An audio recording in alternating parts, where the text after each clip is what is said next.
Salut les amis et bienvenue sur votre chaîne pour une toute nouvelle vidéo. Conflit en Ukraine, néo-nazi, ou pas? Quels sont les fondements du régiment Azov de l'armée ukrainienne? Partie 3.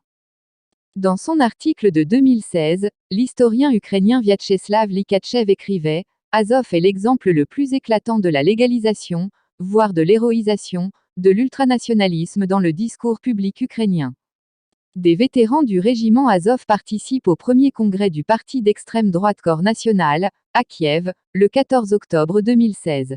En 2017, des proches de Corps National et des vétérans du régiment Azov ont également créé une milice nationale, qui veut lutter contre la criminalité de rue, le trafic de drogue et l'alcoolisme public, selon un article du Guardian. Mais tous ces efforts pour transformer la popularité d'un régiment en bulletin de vote semblent avoir échoué. Lors des législatives de 2019, Andrei Bilecki perd son mandat de député. L'alliance entre les partis ultranationalistes Svoboda, secteur droit et Corps National n'obtient que 2% des voix. Azov a grandi trop vite pour se constituer une base solide, estime Adrien Nonjon. Le milieu nationaliste ukrainien est extrêmement divisé et Corps National n'a pas su adapter son programme aux problèmes des Ukrainiens.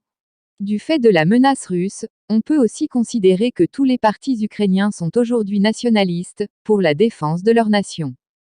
Bien que la galaxie constituée autour d'Azov ait connu un échec dans les urnes, Mikhail Kolborn souligne que des ultranationalistes comme Andrei Bilecki ont réussi à s'intégrer et à être normalisés dans le paysage politique ukrainien. De par sa grande liberté de parole et sa capacité à multiplier ses branches militaires, politiques, Azov a également bénéficié d'une forte popularité au sein des mouvements d'ultra-droite occidentaux. Des néo-nazis américains, norvégiens et même français se sont ainsi rendus en Ukraine pour rencontrer ses membres. Difficile de dire précisément combien de personnes compte actuellement le régiment Azov. Mikhail Kolborn estimait ce chiffre à 2000 avant la guerre avec la Russie. Adrien Nonjon avance plutôt un chiffre situé entre 3000 et 5000 membres, avec les réservistes. Le conflit en cours rend l'évaluation beaucoup plus difficile en raison des recrutements massifs auprès de la population. De plus, l'État ukrainien et le régiment entretiennent délibérément le flou sur les effectifs exacts car il s'agit d'une information militaire hautement stratégique, rappelle le chercheur de l'INALCO. Selon l'International Institute for Strategic Studies, l'Ukraine comptait au total, au début de cette année, 196 000 soldats et 60 000 membres de la garde nationale.